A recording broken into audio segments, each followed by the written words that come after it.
when a big question like that comes up, for a lot of us, it feels overwhelming and we avoid it. I took a step back and say, okay, even with my wife or my kid or someone, like what are they thinking? What are they feeling? And how can I match that or honor that? And allow the universe to provide the how. Yeah. So you're not like, you don't get in your own way. Right. If I'm not pursuing my passion, what business do I have telling my kid to pursue hers? Hey everyone, welcome back to another episode of the Happy and Human podcast. I'm your co-host Dinesh Melwani, and I have the amazing Seema Desai with us. Hey Seema, how's it going today? I'm excited because today we get, don't you love when you get meaningful connections out of the connections you already have, and your richness of life just sort of grows because of those connections? Absolutely. Totally. Yeah. And I think the podcast has been something that I've been thinking about, of how amazing of a vehicle it's been to introduce us to some fantastic people that were right around the periphery of our networks, but we hadn't been able to connect with them. And then we come here and we have these amazing conversations. Exactly. And some of these peripheral connections are oftentimes they live in your backyard, which is why this episode is so special to me. I'm excited. Dinesh, you want to tell our guests, our listeners, how we are bringing today's guest into the fold? Who is our connection? Yeah. So, as you might have listened to already, we had an episode with Neelu Kaur, who is the author of Be Your Own Cheerleader. She's amazing. The episode was fantastic. And when we spoke with Neelu, she recommended that an amazing person to dispense wisdom, have on the show, and just be an all-around great guest would be none other than the Sharanya Rao. And two and two came together and they equaled that. Sharanya lives in Austin and was able to connect with Seema live. And then here we are. We're all here with Sharanya. Sharanya, welcome. How are you? I'm good. Thank you. Thank you for the warm welcome. Happy to be here. We're so excited. I can't believe that I've spent a year and a half seeing you every week and not knowing who you were. Right.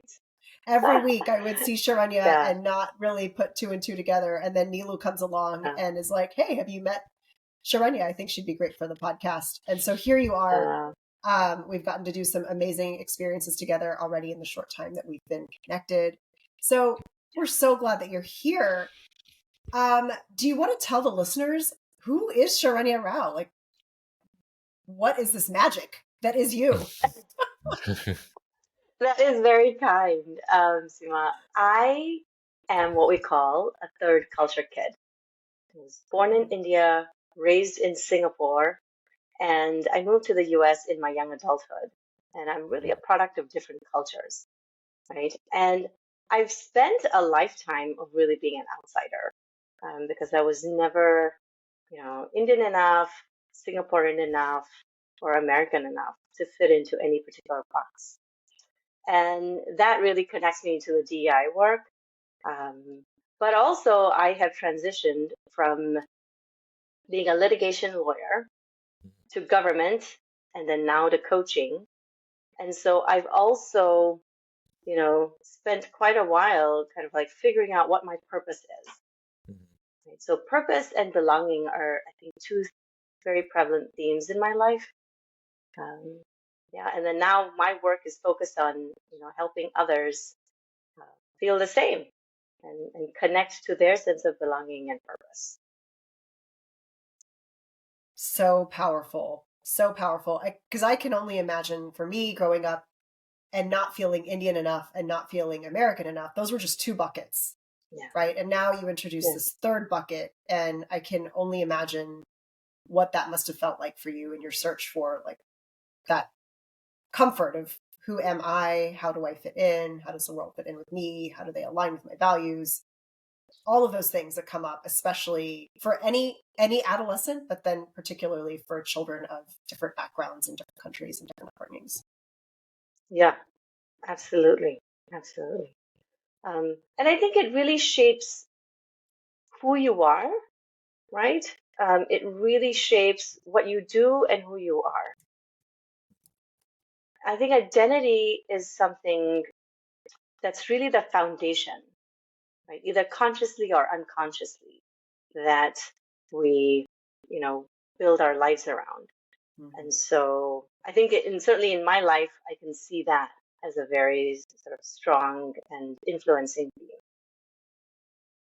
And it's something that continues to fascinate me, right, as our world becomes more and more integrated. So, Sharanya, when you were introducing yourself as a lawyer, by the way, you're the second lawyer to be on the show. We started off with a slew of doctors, and I think someone asked me that said, "Hey, are you just going to have doctors on the show?" So, thank you right. for helping to even the balance out. Um, so, my question is that you said that you were a litigation lawyer, and then you're looking for your purpose, and maybe those weren't your exact words, but now you are moving towards this type of work of coaching and DEI and things like that. How does someone in your shoes, who as a lawyer with probably young kids, who's very busy with just addressing life that is coming at them on a day-to-day basis, who has that question in their head, I don't know what my purpose is. I feel like I don't have purpose, or some format of that question. What is the first step to even dealing with a question like that? Because for me, intuitively, it's like such a big question, such a big problem. I'm just going to put it out of my mind, and it festers and it stays there. What has been your path? Yeah, such a great question, Dinesh. I would say the first step is to lean into it, pay attention to it, Hmm. nurture it, right? When a big question like that comes up, for a lot of us, it feels overwhelming and we avoid it. And Right. we bury ourselves in our work, we avoid it, we just don't look at it in the eye, right? And I think the first step is really to lean into it, to lean into the discomfort of not knowing. Hmm. Um, that's something I work with my clients on, actually. So, Mm. certainly by the time they come to coaching, they have Yeah. paid attention to it, right? Like they've paid enough attention to it where they want to work on it. Yeah. But if you're at that early stage, I mean, and that's how my path was. I became a lawyer in my youth because, again, in the Indian community, you're either a doctor, lawyer, or engineer, right? Or maybe now Yeah. it's, again, like software engineer. And I Software Yeah. didn't fit engineer. into software engineer. There we go. I didn't fit into any of those traditional paths, but I wanted to, like, I felt like those were my choices. I actually wanted to do international conflict resolution.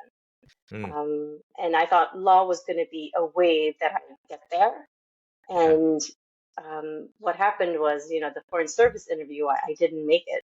And they asked me, well, if we were to post you overseas and your family and your husband didn't let you go, what would you do? And I was sort of, I was very deeply offended by the question. And I said, well, I wouldn't get married to somebody who wouldn't support my career ambition. So I Right. wouldn't put myself in that position. But, it gave me a sense of the mindset around hiring for the Foreign Service at the time. And Mm. so I didn't get in. And so my fallback career was actually law. Mm. And that's how I became a litigation attorney, and then quickly realized that that's not what I wanted to do. Hmm. And I spent time really sort of leaning into the discomfort of what am I born to do? Right? I Mm. thought it was this. Doesn't look like there's a door there. I spent a few years. I was actually in DC also. Huh. Yeah, making connections, trying to find a way forward. Yeah. And then I pivoted to government. And by that time, I told myself, well, I'm tired. I'm going to just stick it out for a year here and then figure out what I want to do. And I Yeah. ended up staying there for 8 years and still unfulfilled, right? Yeah. The real accountability for me came when I had my first kid. And that's when I started asking myself, what's worth it to me to leave my kid at home and go to work? I Yeah. needed it to be meaningful, impactful. I wanted to make, a decent living. I knew I had 2 law degrees, and I was, perfectly capable of bringing value to people. It just needed to be in the right space, right? So that's really what turned my attention to coaching. So that was about 10 years ago, and that's what really brought me to the coaching space, following my Yes. purpose. So good. So good. And I want to just highlight something that you said that I think is really, really critical and important. The question started with purpose, right? As you know, how did you find your purpose? And in answering that, you've reframed the question to say, what do I want to do with my time? And I think for a lot of people that might be new to this work or might be feeling an inkling of something's not right, like there's something different for me, uh, moving away from the big, vague terms of purpose and mission and things like that, and just getting to a point of like, okay, I've got, X amount of hours in a day. I want to allot them. What would I want to spend the rest of my time doing? Is this such a good first step that you took, and so powerful in chunking it down, right? Making it just a bite-sized type of issue. So I really love that. Great answer. And I wish I knew when you were in DC. We would have you would have been in my Connected backyard. then, I would be doing cool right? stuff with you instead of Seema. Yeah, I think I love that's TC. yeah, it's a beautiful city. And I really agree. I love that reframe, because purpose often can put people in this place of like, oh my gosh, that's so big. I don't even know what that looks like. You think it has to be profound. And importantly, you think it has to be quote unquote right. When you think about that question and you give an answer, I think, at least for me, I thought that I had to have it be the right answer the first time out. Classic overachiever, right? And the reality is, Sharanya, I love how you talked about, I did this and then it didn't feel good. So I went and did that. And then it didn't feel good. And especially as a mom, I remember being in a similar situation and feeling like I should go back to work because everybody says I should. But I don't want to. Like this job that I'm interviewing, I almost went on an interview and I didn't go because I was like, that's not worth leaving my kid. Like, what am I, I don't even want to figure out who would take care of this kid because I don't care enough to leave. So I think that was really important. I'm really glad that you highlighted that. Can I offer up one more thing? Yeah. About purpose. Yeah. I often talk to clients about this, right? Before we make a career choice, before we get married, before we have kids, right? It's always important to know why, right? Because you will be tested, right? During your career, during your marriage, when you have kids, you will have that moment or many moments where you're like, why did I do this? And if at that time you can't anchor back to your purpose, that's when things are going to fall apart. That's the lesson that I draw from my career transitions. Yeah. Right? Where I could anchor to my purpose, that helped me ride the challenge out. That helped me stay resilient. And where it didn't, that's when things fell apart. Yeah.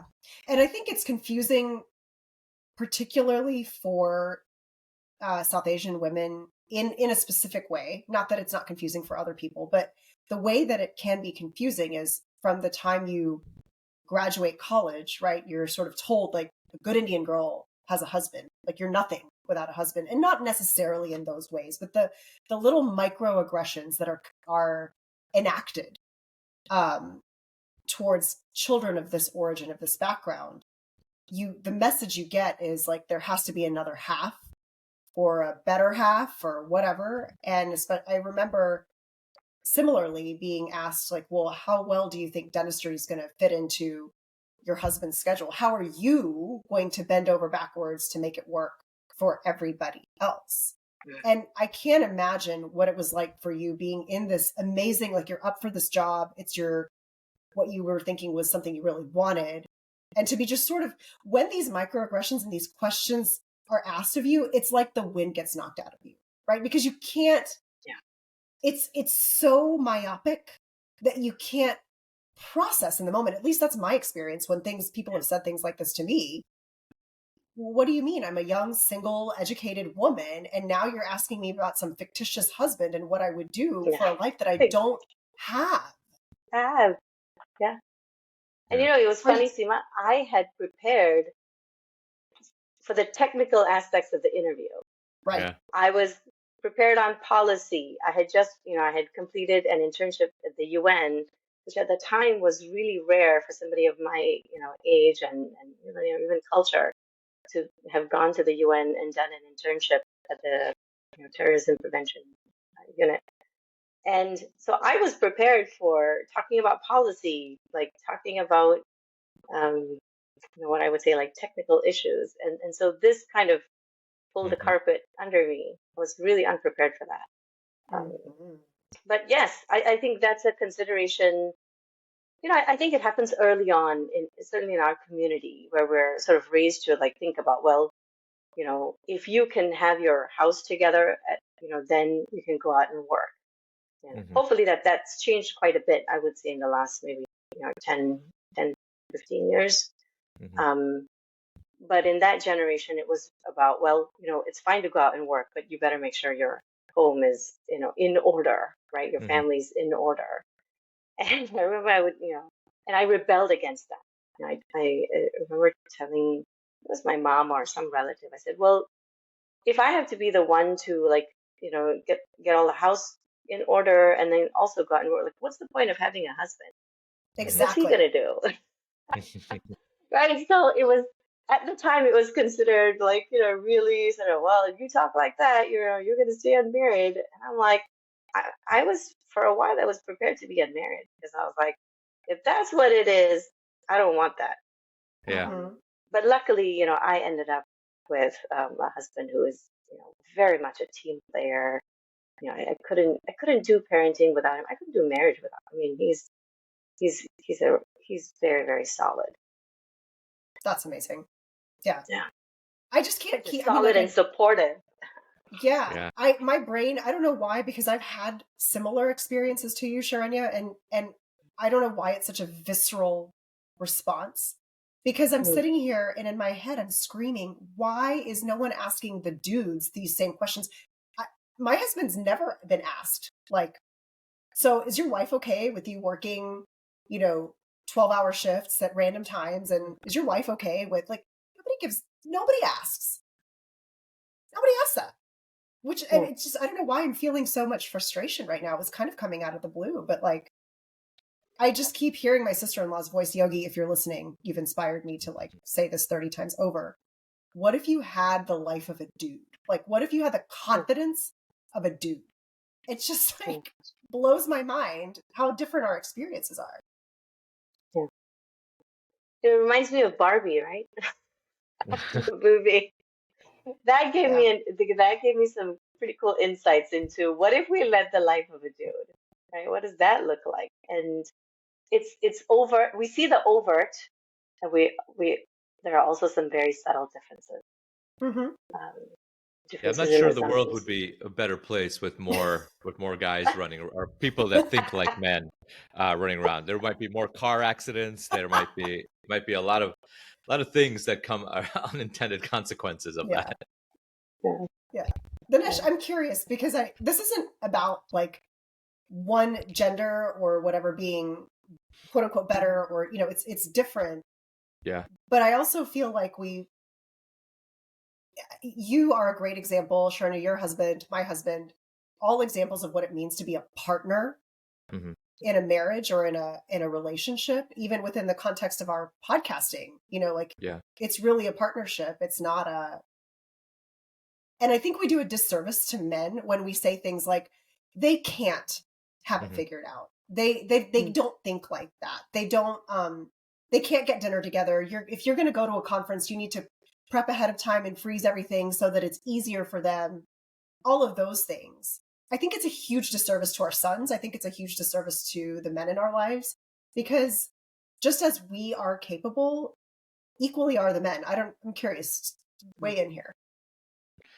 No, I think that's all right. I think a lot of things that I see, sort of the threads between this conversation, stems from much more nuanced, bigger societal type of topics, right? So, we were talking about the question that you got during your foreign service exam or question, right? And I'm a big believer of, everything has an equal and opposite reaction, right? And so that question, in my mind, is like, what generated that question? right?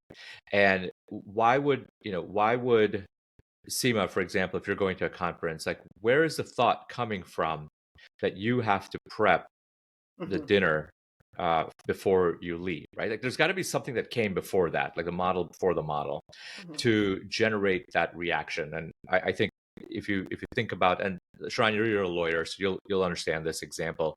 I think of the law, and when I was a professor, I used to teach it this way: the law as a solid brick wall that we put up, right? Like you can't kill people. That's the brick wall. And then what we do is we pull little bricks out and we say, well, if it's in defense of someone else or defense of yourself, someone's trying to kill you, it's okay. So we'll pull that brick out. And then if it's in defense of someone else, it's okay. We'll pull that.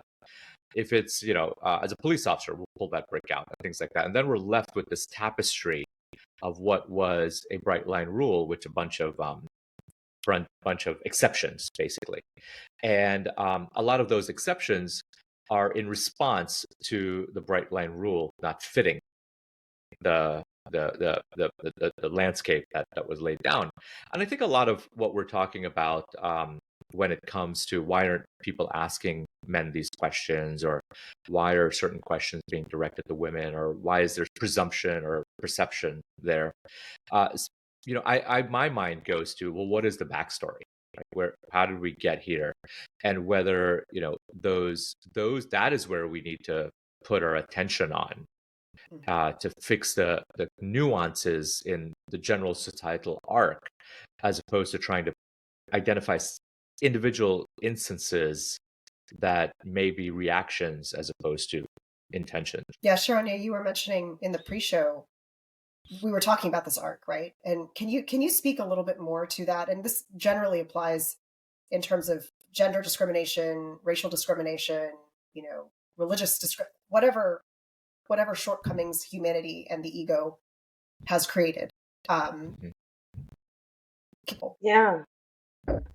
Yeah. And what we talked about is really sensitivity and empathy, being a bridge from understanding kind of what the issue is, right? Like knowing better and then doing better, right? We often find that there's a gap, that we understand what the issue is, we understand equality, we understand, the problems, the challenges. But then when it comes to implementation, because that heart space is not sensitized, we tend to just fall back to our old patterns. And when we talked about it, I think for me, like there's the work of this generation. Yeah. To resensitize ourselves to what it really means, really to be human. I love the title of your podcast, sort of happy and human, right? And it, when you can see the humanity in the other person, when you can really see the person as in sort of spiritual speak, we call this like seeing the divine in the other, right? Like seeing the humanness in the other person, you would treat that person in a very different way. Yeah. Right. Like when I have to go for a conference, my husband will say, listen, just don't worry about it. I got this. You go do that. I mean, even today, I'm on a podcast here, and my husband said, yeah, don't worry. Good luck. Like I got breakfast. Like you focus on that, because he sees in me, right? Like whether it's the apprehension, or like, oh, I need to prep. What must it be like to be in my shoes? Yeah. And so he's coming to bat for me.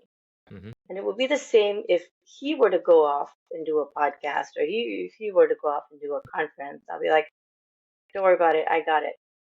Right? Yeah. But if you don't have the feeling, if you don't have the sensitivity and the empathy, then it's much harder, I feel, to really do better. Yeah.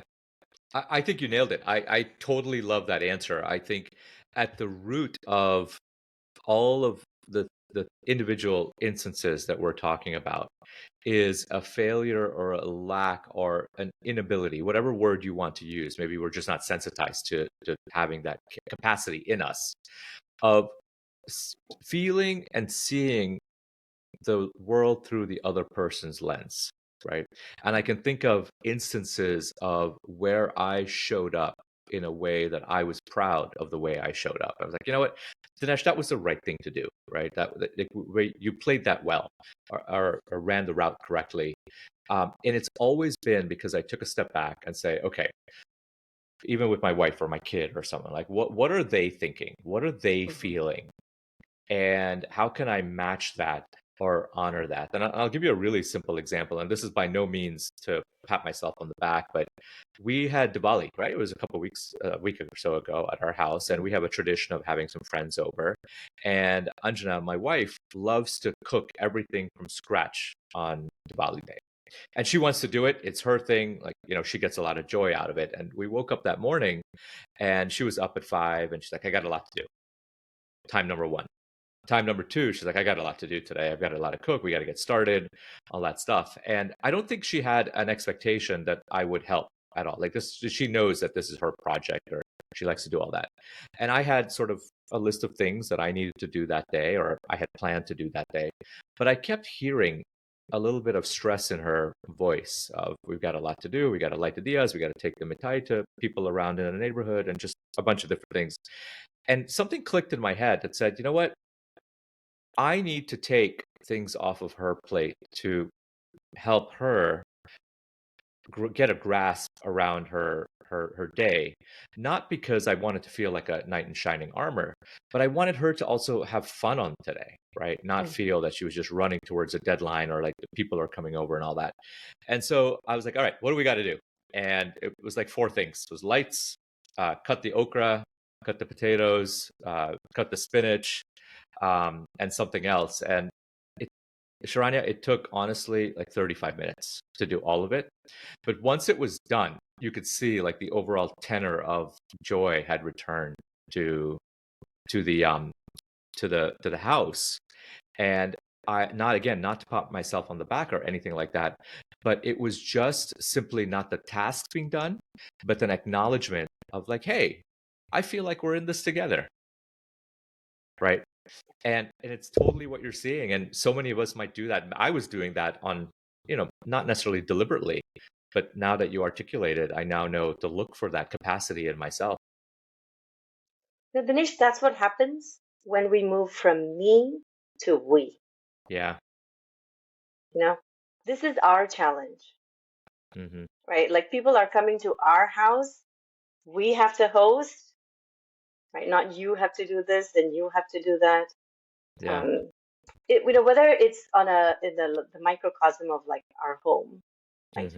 Or the macrocosm of society. Yeah. That's the shift that really needs to happen. Moving from me to we, right? I recently had a conversation with talking about DEI, and I honestly think this isn't a problem that either white people alone can solve or people of color can alone solve. Yeah. It has to be collaborative because this is a problem that we're inheriting, and that neither of this generation is prepared to meet on its own, and it feels really confusing at times when we're trying to go it on our own. It has to be collaborative. We have to come together to see this is our problem, Right. that we as a society have to resolve. And until we can feel, that it's our problem together to solve, I don't know how much we can move the needle. Yeah. You have to have that impetus, that something that pushes you over the edge, the tipping point. And pain and empathy, not to say we're actively looking for pain, but just that compassion. And I think, as we've talked about on the podcast before with Nilu, or just in general, that I and the we have this sort of toggle back and forth of when it is appropriate to push for the I versus push for the we. And then the other thing is Sharanya, I know Jacinda Ardern's words just keep coming back to me.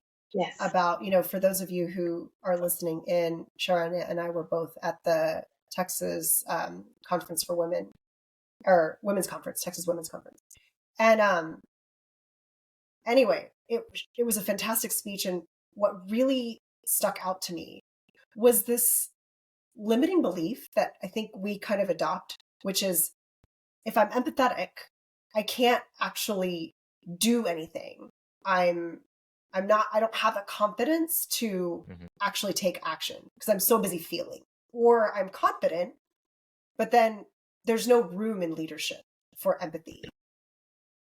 But she is just such a shining example of how you can be an empathetic, confident leader and hold space for the empathy and use it to take action that's actually going to get you forward instead of just keeping you spinning. Yeah. And we have to change the way we deal with feelings, right? Like it used to be seen that feelings get in the way of making good leadership decisions, right? And so we would avoid it. We would take the feelings out of the conversation, right? I remember even when you look at books in negotiation, right? Like that used to be in, I used to be very disappointed with the literature on it because I'm like, you got to have feelings as part of the conversation. And a shift happened, say about 10 years ago, where people said, oh, no, we don't need to take feelings out. We just need to figure out how to be with feelings in a conversation. Right. And now I feel like, with Jacinda Ardern's speech, like, how do we really harness our feelings? Because feelings is what make us human. Right? So we have to be in healthy relationship with it, both negative and positive feelings, both of that, and we can make better decisions.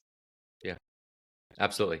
I'm reading this book. It's called Alchemy, and it talks about the role of logic. I don't know if you've read it, but it talks about the role of logic in our decision making.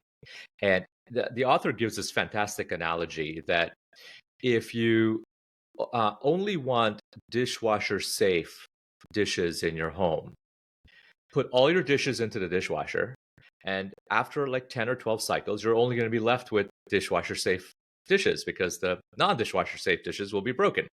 So if you bring that to decision making and negotiation, like you said, and on one side you have logic, which is like dishwasher safe, and non-dishwasher safe is psychologic, right, which is feelings and psychology and things like that. If we continuously try to solve all of our problems with only logic, we will solve all of our logic problems, right? All of the non-dishwasher safe dishes would be gone. And what we're finding is that we're left with is only the psychologic problems, the problems that need us to step into the shoes of someone else, the problems that require us to, maybe even if we disagree why someone feels a certain way, you might disagree that someone should not feel that way or angry or anything, but that is not a good enough reason to not hold space for why or not why, but that the fact they're feeling something, right? And I think this shows up in marital relationships as well. I read somewhere that a toxic relationship is if your spouse says something to you or they're crying and you roll your eyes, say, "Oh, here we go again," right?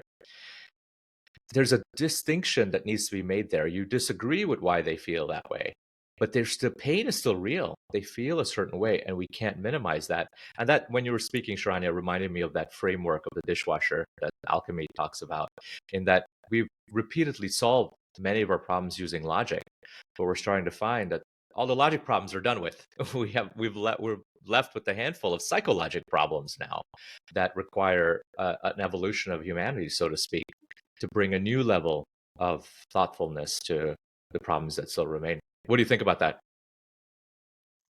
I loved something that you touched on, which is holding space. And I think that's really the key to allowing for deeper conversations. Now, this is a lot of the work that I do in coaching, right? Which is holding space for the other person without going to judgment, and with just allowing people to be fully seen and heard. And I think this key skill will really help people feel safe to have deeper discussions. Because, the work, and to bring it back to DEI work, it can feel very triggering to do this work because you have to take a very, hard look at yourself before you look at others even. Like, you have to do the inner work, right? Of like, what are my biases? Like, what's going on here? How am I showing up? And it can be very uncomfortable to have these discussions, and there can be a lot of resistance. But when we learn to hold space for each other, I think that's where, like, we can have more authentic discussions. So, Sharanya, I love what you said about that. And as all three of us are coaches, we know very much what it means to hold space. But I have to admit, when I first started out on my personal development journey, I didn't know what that meant. And I want to make sure that everyone has the opportunity to understand, right? So they can examine what that means for them. Can you talk, when you say about holding space, what does that feel like, look like? How would I go about it? Yeah.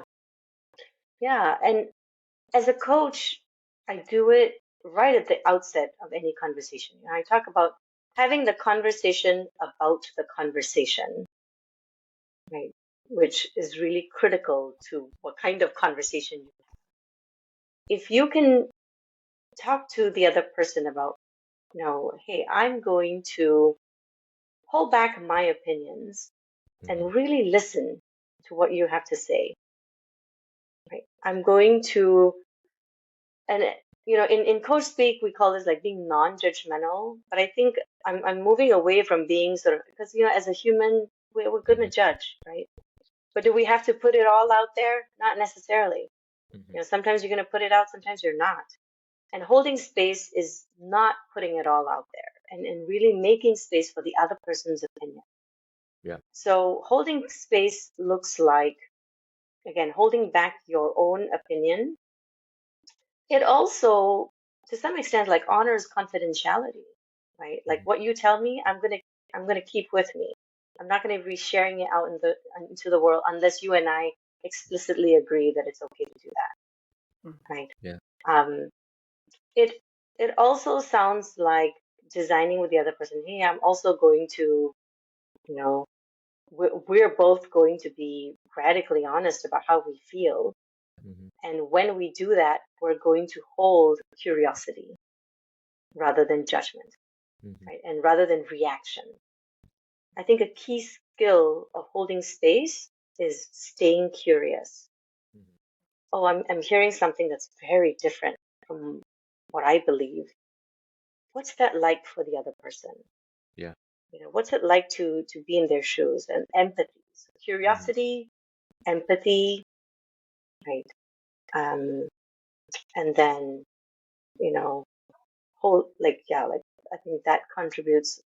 Well, I call these like the meta skills, right? Yeah. The mindset of how you hold space is through empathy and curiosity, and then how you do it is to have a conversation about, hey, like I'm not gonna bring my judgment here, right? I'm gonna really actively listen to what you're saying.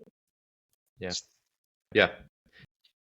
So, Sharanya, for when you shared that, what came up for me was in order for me to hold space, I'm not necessarily suppressing what I have to say, but I'm holding it consciously. I'm choosing to hold it, but holding it makes me feel yucky sometimes, right? It feels ick. It feels heavy because you want to defend your opinion, especially if it's different from the one that's being proposed in front of you.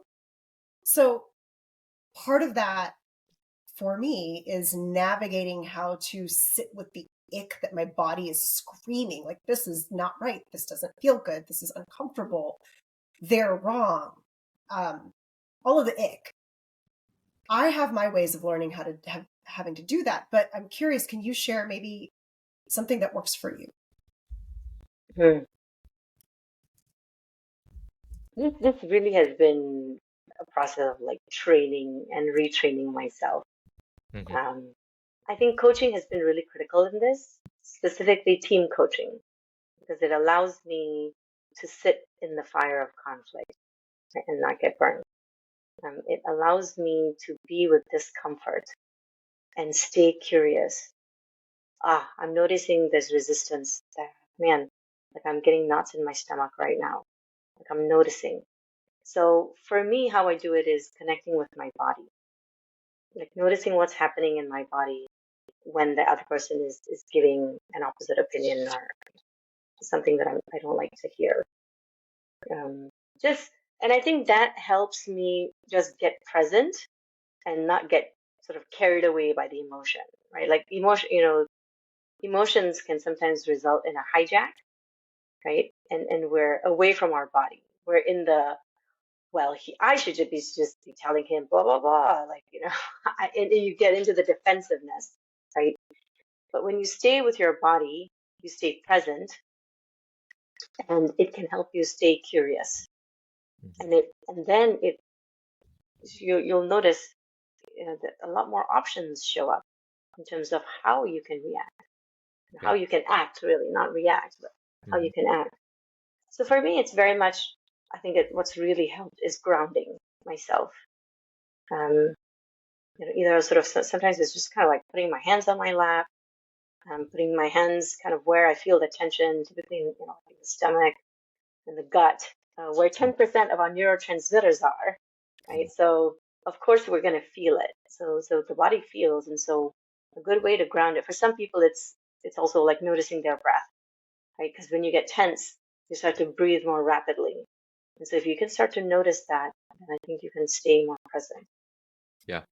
And I think these types of skills are not just for coaches. I think that as a leader, as a Yeah, parent, as a friend, as a spouse, um, and what comes up to me as holding space when I was learning it, it's maybe a simplistic framework, but it helps to get started on what we're talking about.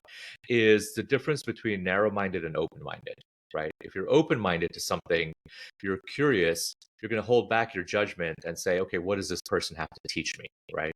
And if you're narrow-minded, you're like, no, like this is not worth my time. There's nothing to do. And I think that's like the first step of what we mean by open space, holding space. But I also would encourage everyone to not hear what we're talking about and say that, I'm not a coach. This is not something I need to learn. Or that, okay, I hear that it could be something a leader could use and I'll file it away. That's sooner or later, I'll follow up with Dinesh or Seema or Sharanya to learn a little bit more. Holding space, the magic of holding space really shines when you can do it for yourself. When you Mm-hmm. could hold space for yourself and say, why am I doing X, Y, or Z? Or why am I feeling X, Y, or Z? Right. And today, this morning, I was waking up and we had a slower morning. Kids were still asleep, even when we started podcasting. And I was thinking about a part of my professional endeavor that feels hard right now. And my mind quickly went to, well, that's because you don't have time. You've got all this other stuff going on and you just haven't prioritized it. And that was the superficial answer that I was buying over and over. And I was like, okay, well, let me hold space for that. Let me see if that answer that my brain is giving me is correct. And within like 30 seconds, the weight had lifted, and I found that the answer was incorrect. And that if once I held space for being curious about why I was thinking something, the solution just presented itself, that it was always there. And it's such a powerful thing to do for yourself. Like, why am I being triggered about this? Why is this bothering me? And I think there's a quote out there. I can't remember who said it. I look at so many things that the quotes just imprint in my head. But it's like everything that triggers us is a lesson or an area that where we can learn. And it doesn't have to be for other people. So I want to encourage everyone that holding space and thinking about things like this is kind of like your meta skill, superpower that we can develop even when you're at the highest levels, because that is the skill that will get you to the next level. Yeah, What do you guys think? I totally. You are either a leader by choice or by default, and that doesn't not make you a leader. Even my 2-year-old, my 3-year-old nephew, leads. He shows compassion when his baby sister's crying, right? He shows that. That is something that we all have within us. And I think, Dinesh, when you were talking about the quote, the one that came to mind for me was Albert Einstein's, where he said, we cannot solve our problems with the same thinking we used when we created them, right? So we have to, that's the magic of holding space. We reflect and experience life based on how we're seeing ourselves. It starts with us. And so when we can hold space for our own ick and our own resistance and our own yuck, then we can allow the hijack to settle, the emotions that are not productive to settle, and then move forward with a little bit more clarity. Sharanya, curious, what do you think? Absolutely. Absolutely. And I think I'm sort of sitting with the comment that you had earlier, Dinesh, that okay, this is not just for coaches. You're so right. Coaching skills really teach you how to have better quality conversations. Yeah. At the heart of it. Mm-hmm. And so you can absolutely take these skills into any conversation that you want to go deeper.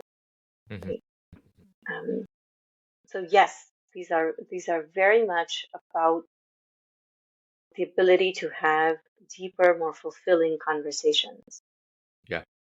Because at its core, one thing that I've learned since going from an employee to a business owner, a partner at a law firm, having a number of employees, is that at our core, everything is a relationship, right? I mean, business, family, friends, everything is a relationship.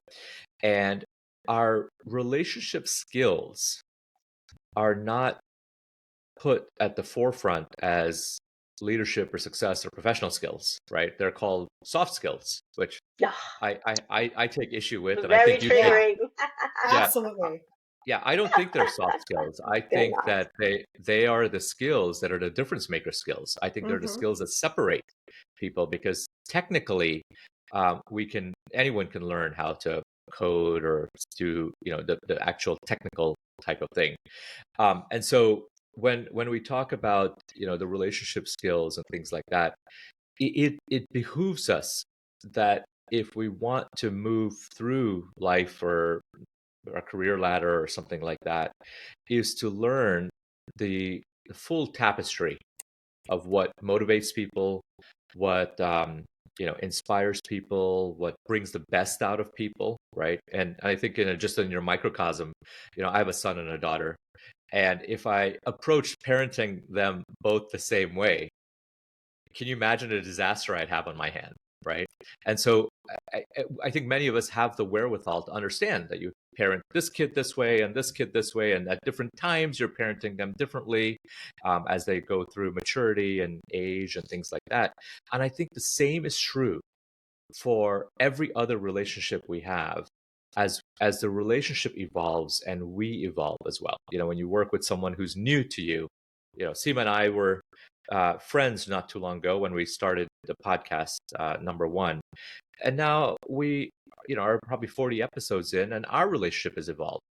But if I keep approaching it in the same way, we might have a little bit more friction, and we not only the friction, but we would miss out on the ability to create so much more and leave so much potential untapped. So I think we're so all on the same page, because I can see your smiles and you're nodding.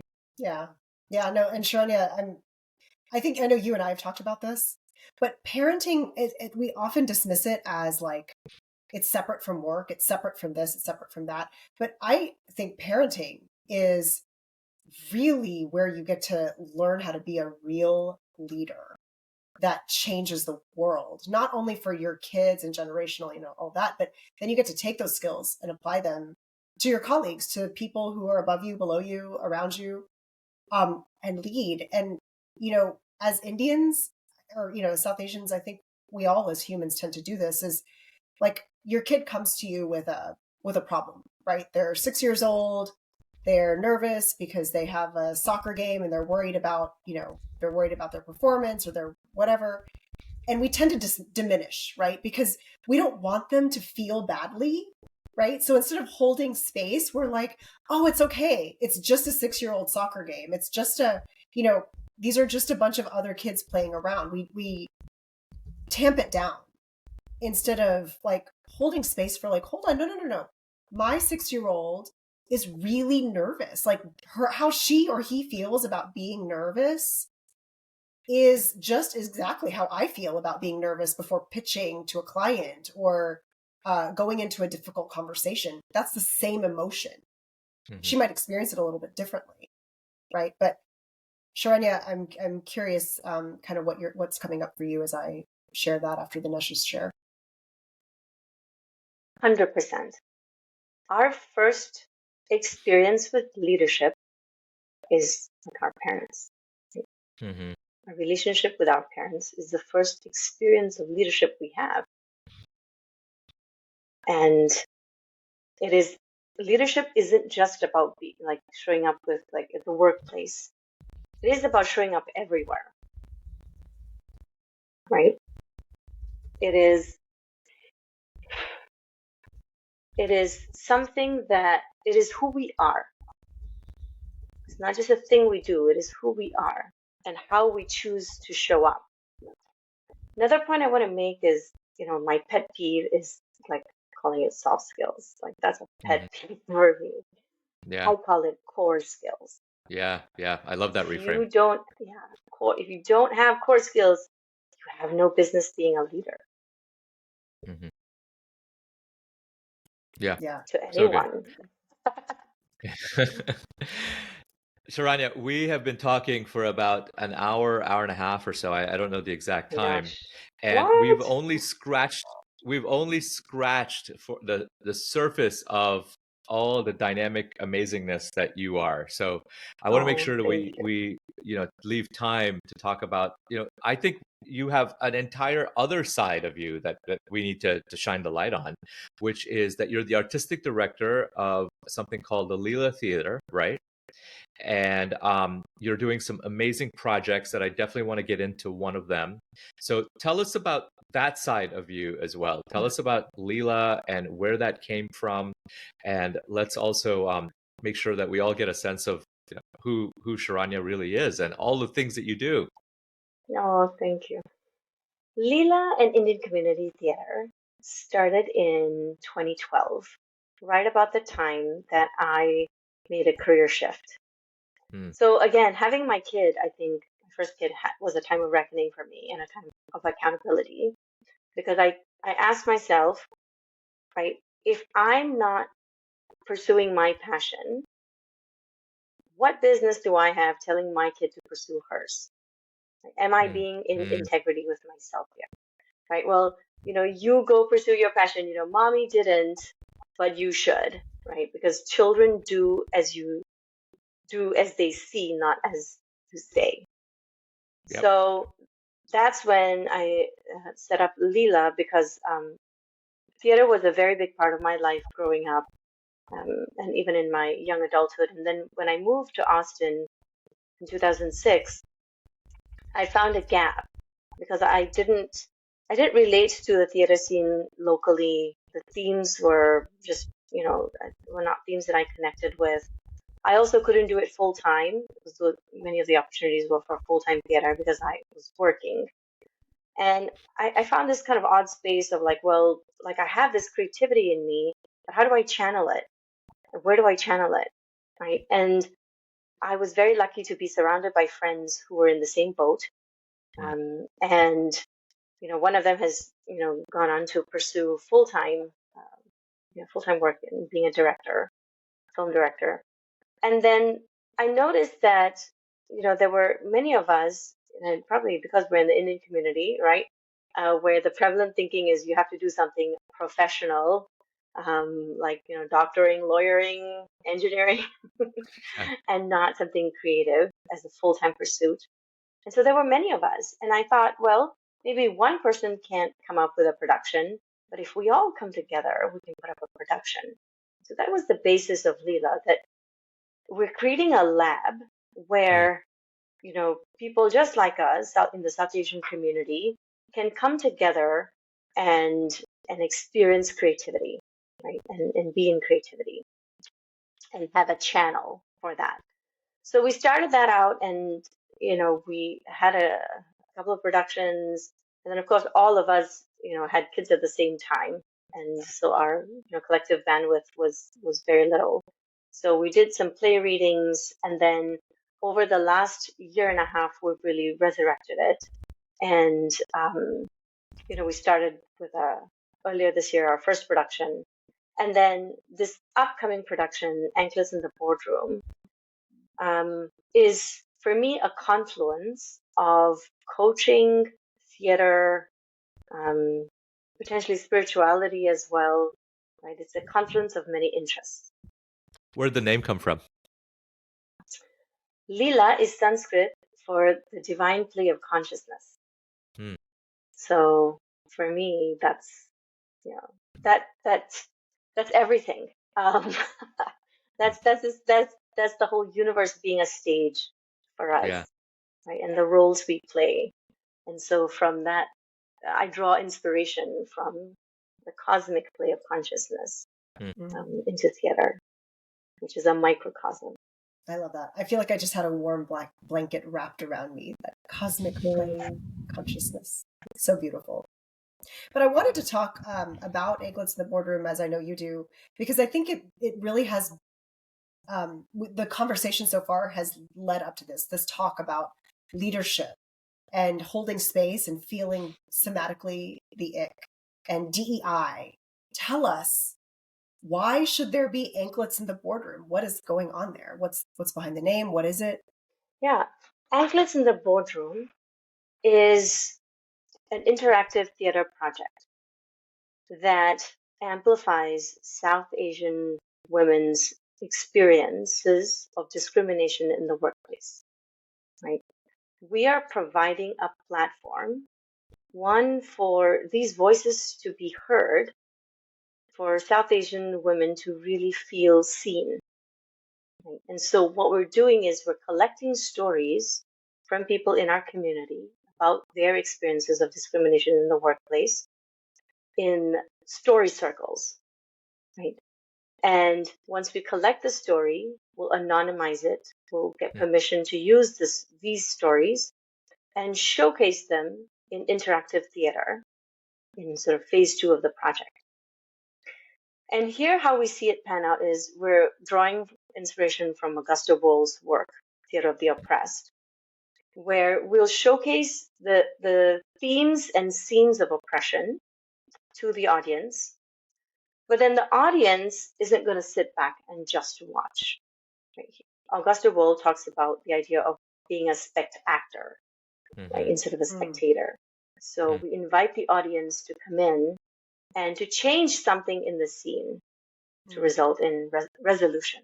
So it's a form of it's a form of conflict resolution that he used through street theater in Brazil, and we want to bring that into this topic, where people can experiment with different strategies on how to address the oppression. And the idea is that when they do that, they learn the somatics of power, right? Because if you're somebody who has never really experienced power, right, how are you supposed to go about and do that in the workplace? How are you supposed to navigate that in the workplace? You might have an intellectual idea of what it means, but power is more visceral. It lives in the body. And so when we experiment in a safe space with what that looks like, and the idea is that it's something that they can take into the workplace after the production. So I think, Anklets in the Boardroom, again, the title really, I think, sort of brings together us being our whole selves, our full selves, cultural identity and all, right? In a very, how should I put it? Like in a corporate space, which is much more limiting. There's a very stereotypical idea of what it means to be corporate, what it means to be professional. And we're trying to break the ideas of what does professional look like. It can look like a whole bunch of things, but right now, as it stands, right, there's a very specific idea and vision of what corporate space looks like. So Anklets in the Boardroom is just this idea that in a very in a box that we can really just be ourselves. Mm-hmm. So you're accepting stories now of South Asian women that have faced some sort of employment discrimination, right? If someone is listening to this and they want to be part of your project in one way or another, but at the very least of submitting a story or to encourage someone, how can they submit their story? Yeah, they can email me at austinleela@gmail.com. Mm-hmm. AustinLeela@gmail.com. We've just completed 2 rounds of the story circle, and we're taking a break over the holidays, and then we'll pick back up in January. So I would love to hear from people about their stories. It's been a very powerful experience thus far, listening. I can imagine, and I can't highlight this enough, Sharanya. The stories are meant to be anonymous, right? Like, we're not calling people out. We're not, saying so-and-so from Washington, D.C. at this business. None of that. It's meant to really honor your anonymity and protect what you're comfortable sharing in a way that can actually benefit everybody. Yes. Thanks for bringing that up, Seema. I'd like to share how we actually conduct a story circle in the hopes of clarifying, any doubts people might have about how this is done. We design a safe space. Earlier in the conversation, we talked about holding space. That's what we do in a story circle. We design confidentiality. We design non-judgment. And then we also design what we call implicit trust, right? In these story circles, your stories will be believed.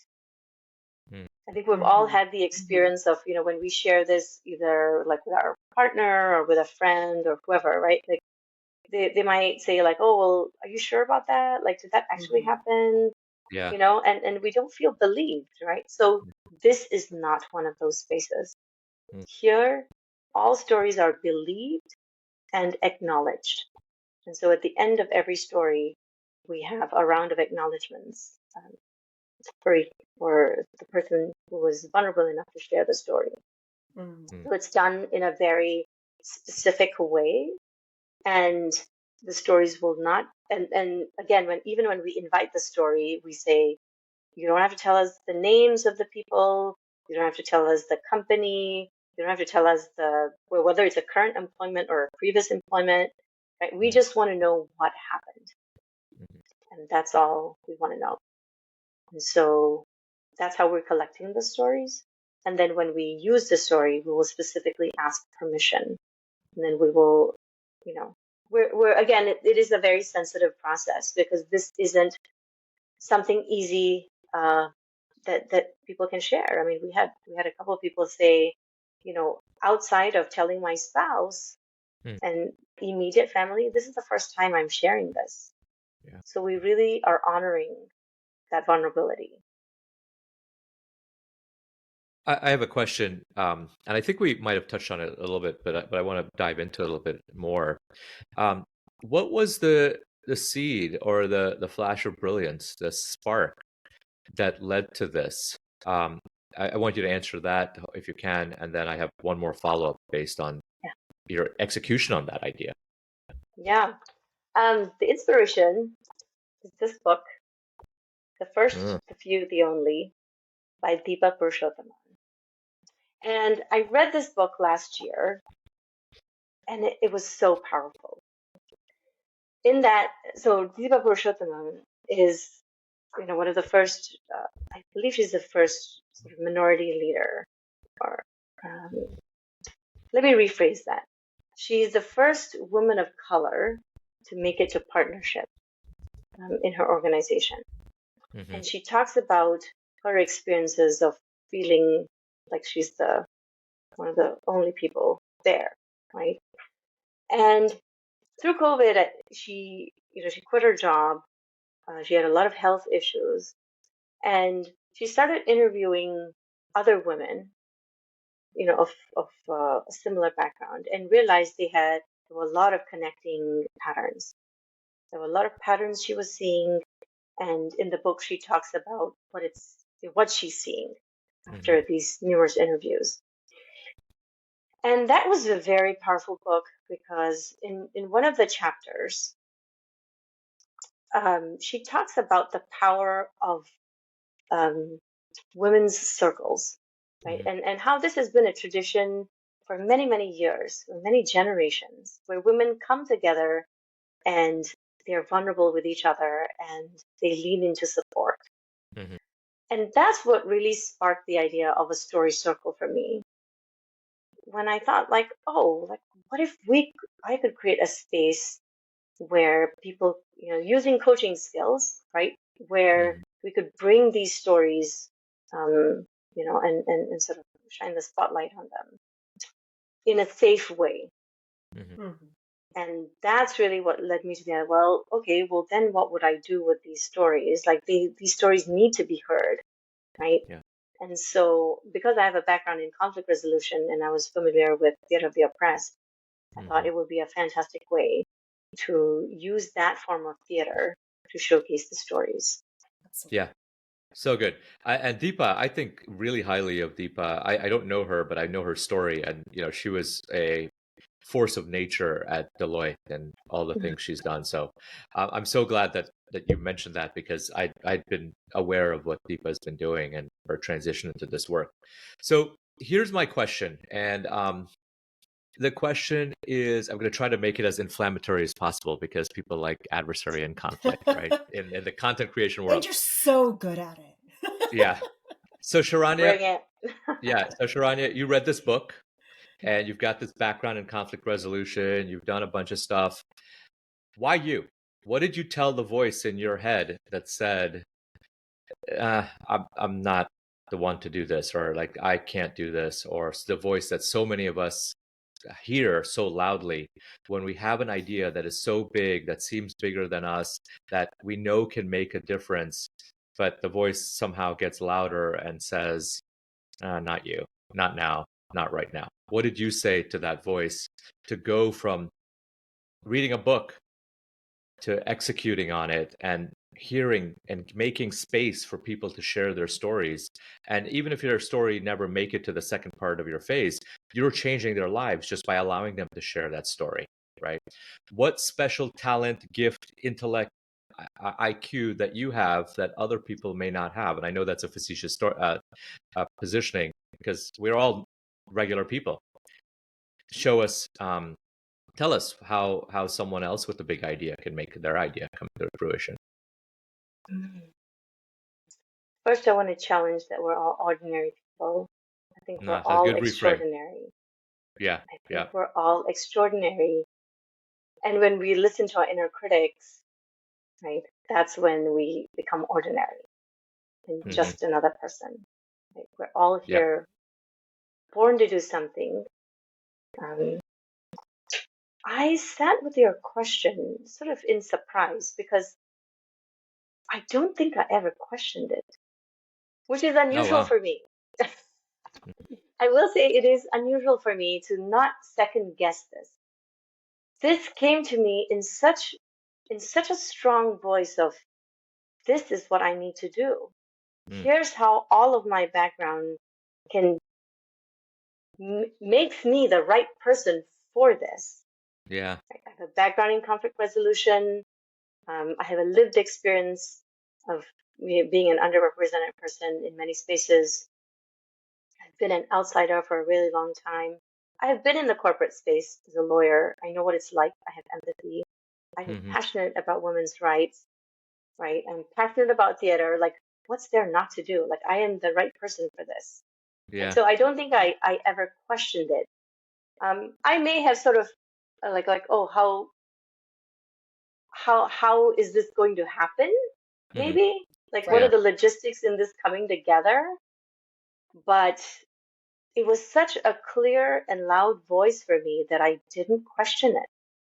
Hmm. And I think that's when we know that we're really on our path of what I call like not just I, but like in our tradition we call it swadharma, right? Hmm. Hmm. Your highest duty to yourself, Yeah. right? Yeah. Hmm. Because that voice is a voice not to be reckoned with. Like you have to follow it. Like when it comes up, you follow it. You Right. just do. Yeah. Right. There's And when no you don't, questioning. There's it comes back yeah, up, right? Like when you Yeah. when you comes push Yeah. back it, up. it comes back up, it comes back up, and it comes back Yeah. up. And, you know, Vishen Lakhiani talks about how when we are tapped into that energy of the Swadharma, or, you know, the high self, or whatever you want to call it, we have a very clear vision of the what. But then we come back to, from our state of extraordinary, we fall back into the ordinary. And that's when we start getting caught in the cycle of, okay, but how? Okay, but how? Tell me all the ways this won't work. And so, you know, what he says is focus so much on that energy of the Swadharma. He doesn't use that word, but, you know, that whole idea of like, this is it, this is the thing. And allow the universe to provide the how. Yeah. So you're not like, you don't get in your own way. So that's kind of what came to me when you shared that. Yeah. And it's happening, right? Absolutely. Like it's sort of, how accurate would you say that is to say you have this idea, all these reasons why this is like clearly the right thing to do, and then the how is and did fall into place. Yeah. Last year, it started out as an idea. This year, we have funding, we have story circles, Wow. we have the framework, and every person that I have talked to about this idea has supported it. Yeah. Like literally. And not just like, oh, well, that's a nice idea. They've been, wow, yes. Like either I want to be a part of that, or I want to hear more, I want to attend the production, right? Like the resonance has been there. Yeah. And that for me is a sure sign that like I'm doing what I was meant to do. Yeah. Yeah. So good and so powerful that you know, when you can see that the alignment is there between you and the external, the other people that you talk about, it just serves like fuel. It serves like a catalyst to pull you towards it, as opposed to, you know, trying to push something forward. And so I love your answer, and I think Seema hit it on its head. What I was trying to get to was, if we talk ourselves out of an idea and the idea keeps coming back, it's really time to take a hard look at it and say, okay, why is this coming up for me? Why am I talking myself out of it? And hold space for that. So, I mean, you articulated it so beautifully. And Dinesh, this almost brings us back to the beginning of the conversation when you said purpose, right? Like that feels like such a big thing. Like, what do you do with it? What's the first step? It's paying attention. Yeah. Right? Like when that idea came up, right? It came so strongly, and I paid attention to it. And I didn't know how it was going to happen. You know, at the time we had like no funding, right? Like we were just kind of bringing Leela back, you know, into action, as it were. And so I was like, how is this going to happen? I don't know, but I have to pay attention. Yeah. Yeah, I love that, and I want to pull on this just a little bit more, because I was just in a deep conversation with someone yesterday about not getting caught in the how. So, Sharanya, I want you to say this again for listeners. You had this idea, you listened, a year later, there's very concrete things in place that are making it a quote unquote reality, right? And I say that from a spiritual lens of what is real and what is not and all that. But I want you to tell listeners or share with them, how true is it that once you decided, once you landed in that spot, the how answered itself? You shared this with people, it resonated, and they offered ways to help you make this a reality. You didn't have to worry about that. Accurate, not accurate? Tell us. When you really commit to the idea, and when you're really in line with the purpose, I keep coming back to purpose, because that really helps you navigate, you know, as you put it earlier, like the difficulties or the challenges, right? Because it wasn't easy to get here, because we had to apply for funding, and that was a whole process. And then I was like, well, am I actually going to get the funding? Like, there's all these like different, you know, the logistics of it, right? And is that actually going to happen? And I spent like 8 hours on that application running around. So it's not a magic wand that like, oh, you're filled with purpose and then it Right. happens. Like, no, Yeah. there is no happily ever after. Right. Like you listen to it and then, when it really, when you feel the reverberation within you, like Mhm. it feels like that's enough to get you through all of the other steps and hurdles you need to cross Right. Yeah. to get here. It Right. wasn't easy organizing story circles either because, Mhm. people who came to the story circle, like basically either like knew one of us on the team, or had been told by a friend to come Mhm. because they, what is the story circle? We don't know. Who are these people? Like we haven't, it's a sensitive topic. So it's not easy to do. It wasn't easy to schedule. It wasn't easy to execute, but we knew it had to be done, Mhm. right? The knowing that it has to be done gives you the strength to get through all of the how. Yeah. When the how presents itself, also like act on it, right? Mhm. There was an opportunity to apply for the city of Austin funding, and I applied. Right? I didn't necessarily know if I was going to get it or not, but I applied. So you have to take the steps, um, and then being anchored in your purpose really helps you ride through, the challenges and sort of discomfort of the hurdles. Yeah. Yeah. So good, Sharanya. And I'm glad you articulated that way. That it might seem easy, but almost everything that anyone has attempted is hard. Whether it's getting in shape or starting a business or anything really, it's hard work. But that's not a good enough reason not to do it. And I think the purpose, the why, the impact allows us, once we get aligned with that, allows us to unleash what I what colloquially we'll call the superhuman power inside of us. The thing that we talk about, like we're extraordinary, like you said, we've got greatness within us. It's within all of us, but there needs to be a specific combination that unlocks that for a specific purpose. And once that happens, like Seema was alluding to earlier, it doesn't take a long time to go from an idea and a book that's inspiring you to a full-blown thing that's been created in the world. So good, Sharanya. Sharanya, you're terrific. I can't find the words to accurately describe how great your conversation has been, the work that you're doing, and everything that you stand for. I feel like it's a privilege and a blessing that you've come into our lives through Nilu. So thank you. At the end of every episode, we have a bit of a wrap up tradition to bring some routine and some familiarity to our wind down here, because some of our conversations are very very meaty, and we talk about a lot of things. So let's if you're up for it, let's go into some fun wrap up stuff. How do you feel about that? Yeah, sounds great. Sounds great. Sounds And good. thank you both, by the way, for this really in-depth conversation.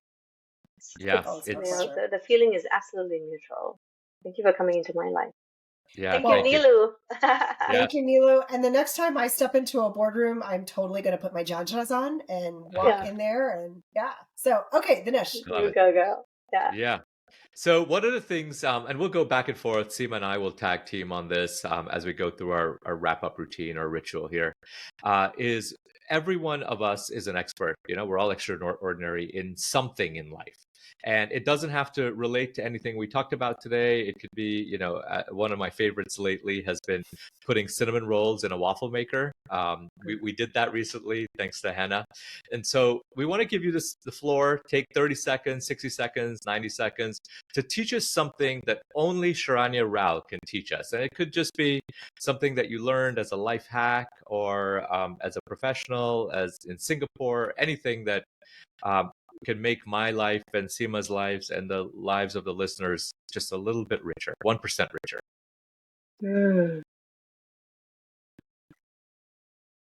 I would say having an anchored like morning routine has been a total game changer for me. I've gone from being somebody who like couldn't get up in the morning, right, to being able to wake up at 5, get my workout in, spend time with myself, right, through a visualization, meditation, and that has been such a game changer for me. And I think you have to, each person is going to have their own type of morning routine, but something that really connects you to you before you give yourself out into the world. You know, you give yourself Yeah. to the world. So That's good, Sharanya. You cannot pour from an empty cup, and you've got to pour your cup up. So if yeah. you want to pour in other people's cups, you've got to. And everything you're saying, you're speaking my language. Like we're on the Hmm. same wavelength. Yeah. I was someone that avoided classes in college because they started before 11 a.m. I picked my Hmm. major based on the fact that the classes were in the evening. And then as a young lawyer, we I would wake up late, roll in like 10 o'clock. I'd stay up till 2. But when I had kids, much like you described with your daughter and following her passion, I started to question the authenticity and the integrity by which I would say, do as I say, but don't do as I do. Right. Like, I would say, put your shoes Yeah. away, but I would leave my shoes. It's just some silly example. So I started waking up at 5 a.m. in the morning. And in fact, on Instagram, I currently have a broadcast channel where it's just one-way communication that stemmed from having an accountability text group at 5 in the morning. A bunch of guys, about 5 or 6 guys of us, started texting each other when we would wake up in the morning, and it not only brought connection but brought solidarity that we were walking the same road, just different sidewalks. So anybody wants to join our 5 a.m. morning broadcast channel, got about 40 That's members in awesome. there, and it's a lot of Yeah. fun. So I totally love that. That the morning is a place to allow your mind to, think about what matters and move on. And that actually leads us into our second part here. Seema, I think our question from our previous guest is so relevant to what Sharanya said. Absolutely. So I'd like to just kind of quickly remark, all of us are 5 a.m.ers, whether we're part of Dinesh's broadcast group or not. It's remarkable, and no surprise that these movers and shakers are up at 5. But Sharanya, we have a game on Happy and Human podcast, and it's called Ask It Forward. So at the end of the show, we have this tradition. We basically have the last guest that we had on has left a question for you. She or he did not know who you were going to be, what we're going to talk about. So we're going to give you that question. You get to answer it for our listeners. And then as a method of asking it forward, you get to pick a question to ask of our next guest, also unknown at this point. Sound good? Yeah. Okay. Absolutely. So this question is left to you by Preeti Gandhi, who is an incredible fitness expert, nutrition. She highlights all of the journeys that we experience, specifically South Asian women going through, various phases of hormonal changes in life. And she's just so full of energy. Her question to you was, it's a 3-part. Did you live fully today? Did you love fully today? Did you serve fully today? Now, I realize we're asking this question of you in the morning, so you haven't completed the day. But, Yeah. What are your thoughts about that? Yeah. I love those questions. And they're really, I think we can also look at it as being intentional. So setting your intentions for the day. Mm-hmm. Will I live fully? Will I love fully? Will I serve fully? Right. And the answer is I am living fully. When I looked at my schedule this past week, and then I've gotten into the practice of writing schedules. I might add that to what makes me, right? Like creating the schedule of activities and sort of setting the organization. And every week I sort of tear off the sheet for the next week. And I was tearing off this past week, and I said, "Wow, what a full life this has been this past week! Look at all the different activities we did, and like wow, it felt so full." So absolutely, So good. loving fully, last night, before the podcast, I was talking to you about sitting with my kids playing bingo, Mm. and it was such a moment of tenderness, and it was very simple. My daughter initially was like, "Well, I'm not, I'm going to do this art and craft activity." But when we opened out the bingo, she's like, "You know what? I think I'm going to join." Yeah. And we just had a moment of connection there. So yes, loving fully.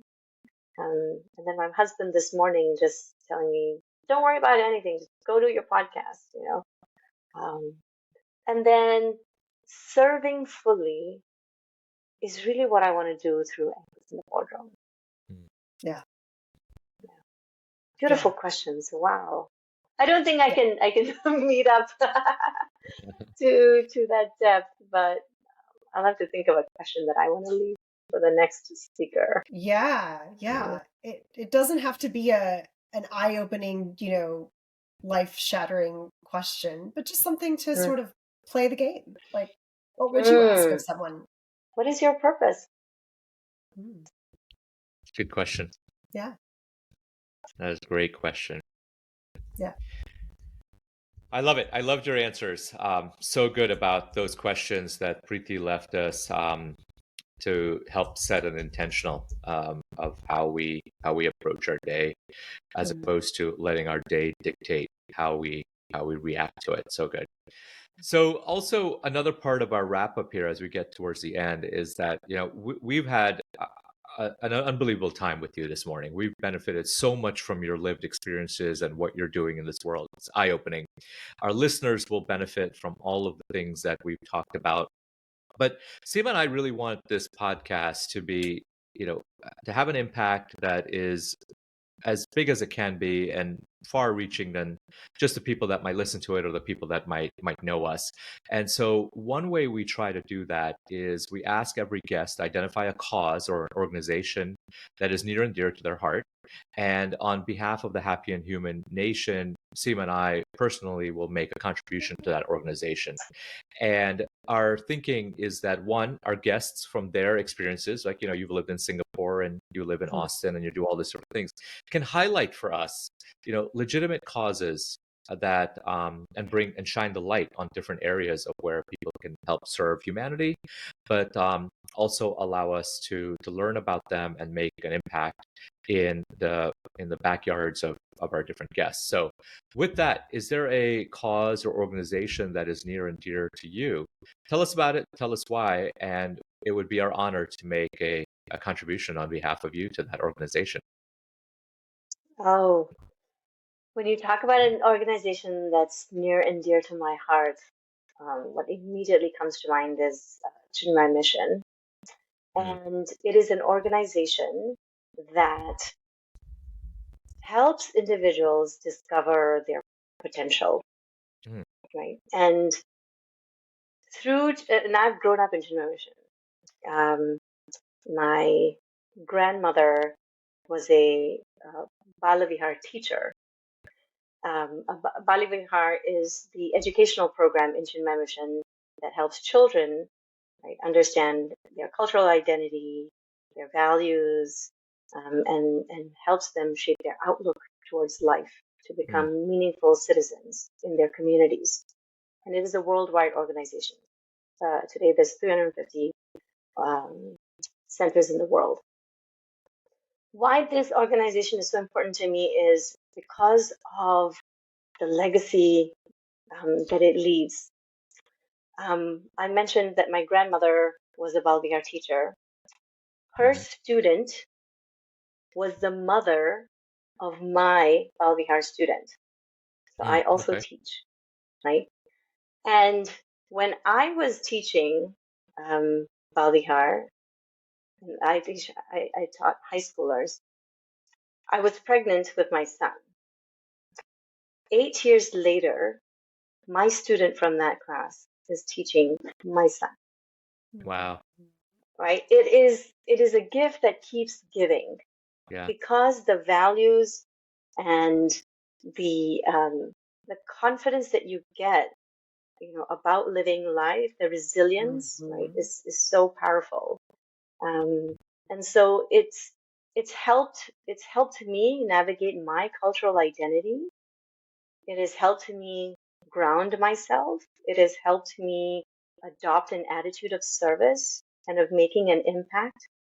And it has inspired me in living my Swadharma. Yeah. So I cannot think of a different organization that I would love your support for. Yeah, absolutely. And I know, Seema, you're part of Chinmaya Mission. And, one of the things that has been a thread through our podcast is, I think, what the Chinmaya Mission's mission is all about is that, I think they talk about the strength of a wall comes down to the strength of each individual brick, right? And they relate it to, as a society, we're so much better if we take upon ourselves the responsibility of making ourselves reach our potential, or making ourselves to do the things that we talked about, of holding space and having empathy and developing soft edit core skills, right?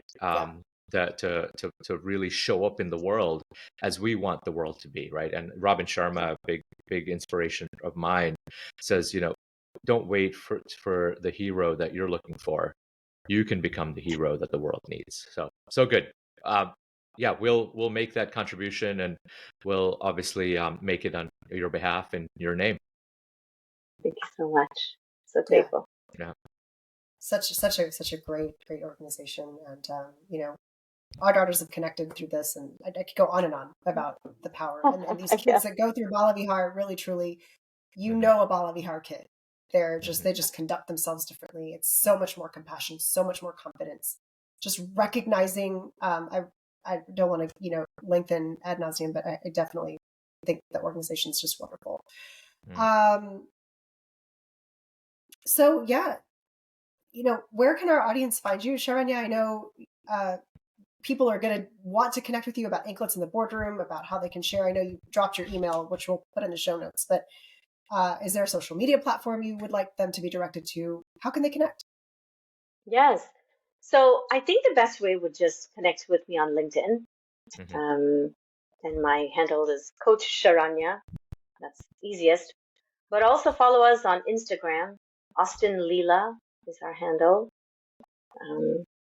I'd love to hear from everybody. Before we sign off, I just wanted to give you a resource. We talked about holding space. We talked about the importance of tapping into empathy and then allowing confidence and compassion to help you lead life.